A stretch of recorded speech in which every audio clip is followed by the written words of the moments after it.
Hello all, welcome to Selenium Python training series. In this session, as part of utilities, I'm going to explain and practically demonstrate how to collect logs in Selenium Python. So let's get started. Before that, why we have to collect logs during Selenium automation?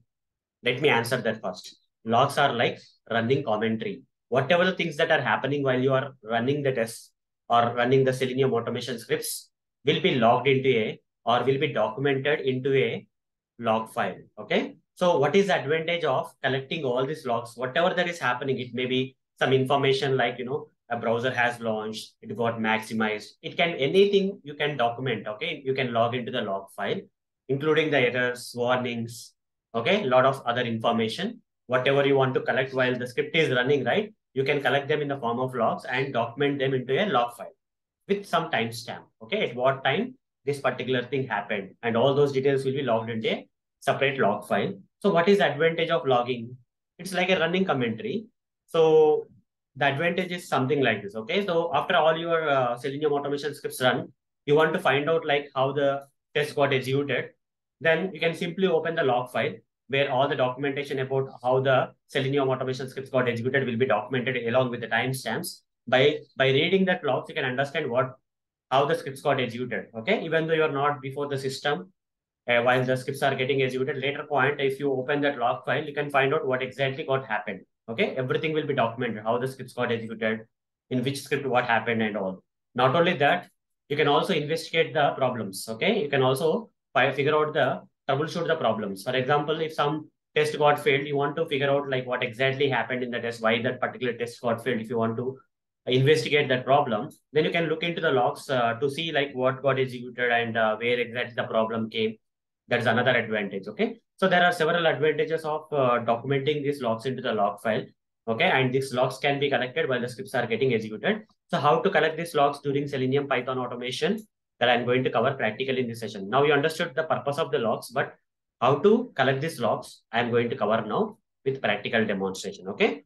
So here is a code that we have to write to collect the logs. So I'll not explain in a realistic manner in this session. This session I'll be covering how to collect the logs at the programming code level, but in the real framework, how to collect the logs that I will cover later. Okay. For now, we are going to collect the logs, you know, just for knowledge purpose. Okay. Here, I'll show you how to collect the log, the way to collect the logs, but in real time, how to use these logs to collect the logs in the frameworks and all that I'll cover later during the framework part. Okay. Here, we'll just understand how to write the code for collecting the log in Python. Okay. This is not even belonging to Selenium.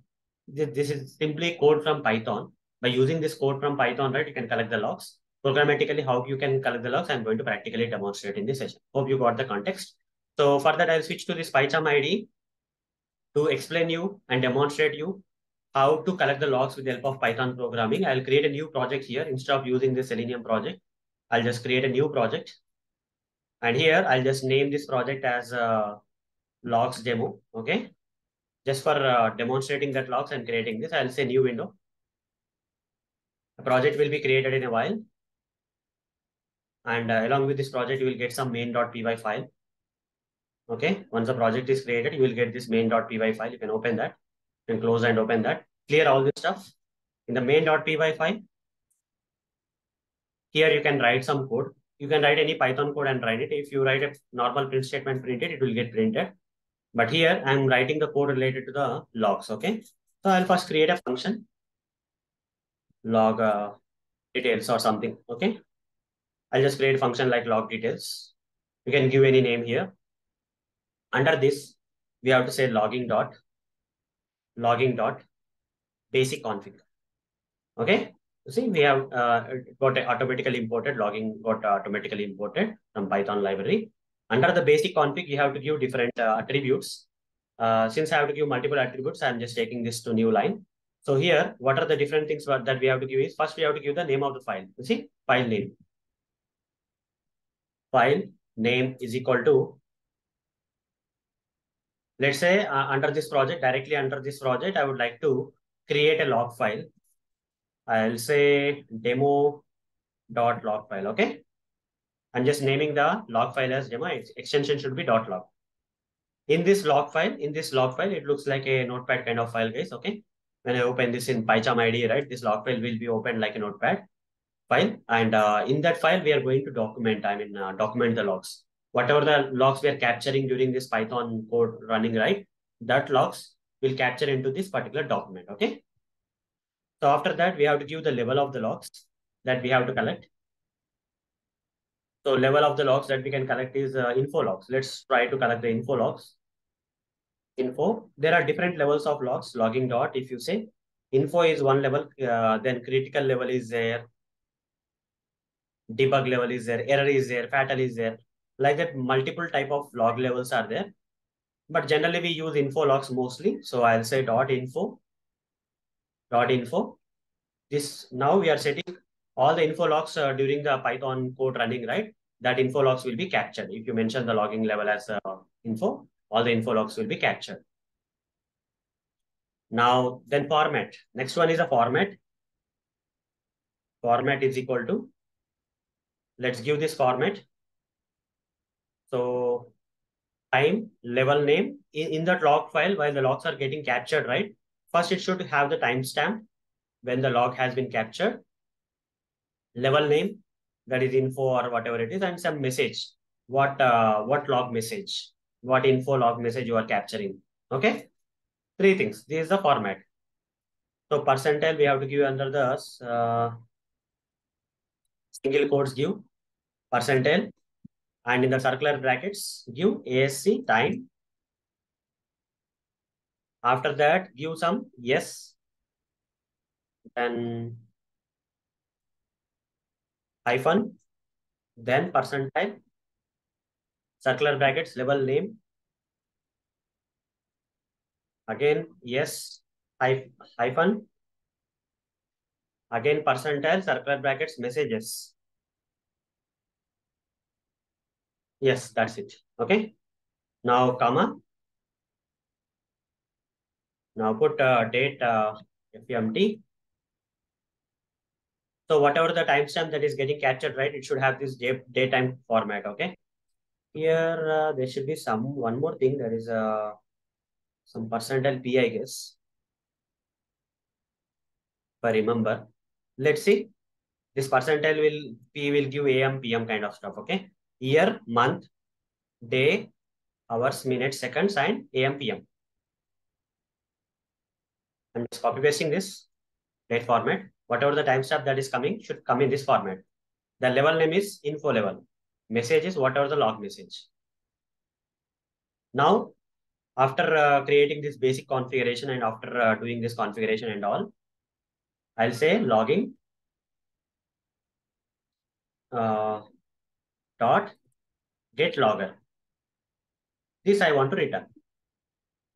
Whatever the logger that is there, right? That I want to return. Whoever calls this particular function will get this logger. And using that logger, we can log something. Whenever we want to log something, we can log. Okay. For example, uh, here I'll write some code. Okay. I would like to write some code here. Like let's say I would like to log something like logging starting of the code, something like that. I'll call this function. How to call the function? Just say log details, it will call the function. This is the calling statement of this function. And it will return you some this logger. I'll just name that as logger is equal to whatever the logger that is returned. I'm just writing logger. You can do any name for this. Now write down logger dot info in the circular brackets. Say starting of program execution started. Okay, this is the log message. You see this message part. Here, timestamp, info log, info message, because log level is set to info, level will come as info, and the message will come as this message. After that, I'll write some sample Python code here. Any code, doesn't matter. If I'll write this code, A is equal to 4, B is equal to 3, A is equal to 4, B is equal to 3. If A is greater than B, A is greater than B, print or not something I'll give. Okay.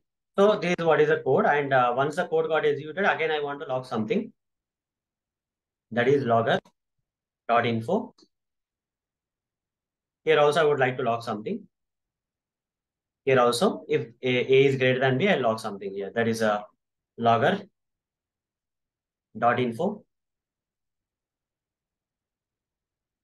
A is greater than B. Hence, Arun got printed in output. Some log message I'm writing randomly again. So wherever I'm writing this log message, right, logger.info, these messages will be printed along with the timestamp and log level like info, whatever the log levels you are using. If you are using other logs, it will not come. Only info logs will be recognized. Now here, program execution ended. Program execution ended. That's it. How many logs will be collected?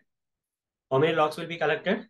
1, 2, 3 logs because this condition is true. So this log also will be collected. Total 3 logs. And all this log did how the program got executed will be documented in that demo.log. By looking at the demo.log after running this code, we can understand how the program got executed. Okay. Now let's run this code. Right click, run. You see it got executed. My name Arun got printed here. And even you see demo.log got created. You see whatever the name I gave here got created here. Open the demo.log. In that log file, you see, these are the 3 logs that got captured along with the timestamp. Okay. Here you see year, month, day, hours, minutes, seconds, PM or AM. This is PM. So when I'm running this code, it's PM. And the log levels are info. And the message, whatever the log messages we gave here, program execution started, everything came here. You see, program execution started. A is greater than B, hence Arun got printed in output. Program execution added. So this is logs that we collected while running this code. Okay, when the code has run, after the code has run, how the code got executed. If you want to find out, you can read these logs and understand. That's the purpose of the logs. But in real time, during Selenium Python automation, we collect logs in a different way. Okay, we'll make this function part of utilities kind of thing. Utilities kind of Python file. In that utilities kind of Python file, we'll put this function, and wherever we need to collect the logs, we will call this log function from that utilities kind of Python file and capture this, and then record the logs. Wherever in the script we want to generate the logs, we'll simply write down logger.info and message. During the Selenium Python script, wherever we want to generate the logs, we'll put this line so that the logs will be generated. Okay. So this is what is all about logs, guys. Okay. But in real time, how to use the logs that I'll cover later during the framework part and all. Okay. For now, understanding is more important. Okay. How to collect the logs by writing some code in Python knowledge is required. Later, we'll use this knowledge in real-time framework. Okay. So this much of knowledge is enough. So this code is very important. Okay. This code is very important. Login.basic config, basic configuration, and you have to return it from the function. And when you call this function, automatically that logger will be returned. Whatever the get logger is returning, that logger will be capturing here and performing the logs during the code. Okay. This is the actual code. During that, we are collecting the logs. So hope guys you understood the concept about logs and what's the purpose of the logs and how to implement logs in Python programming. But one thing I didn't cover is how to use these logs in real time during Selenium Python frameworks and all that I'll cover later. This knowledge is required for that. Okay. So here I'm covering the knowledge later during Selenium Python framework and all right. I'll implement this in real time. How it can be used in for real time needs and all. You'll understand later. So this is all about the logging in Selenium Python. So that's all for this session. Thank you. Bye bye.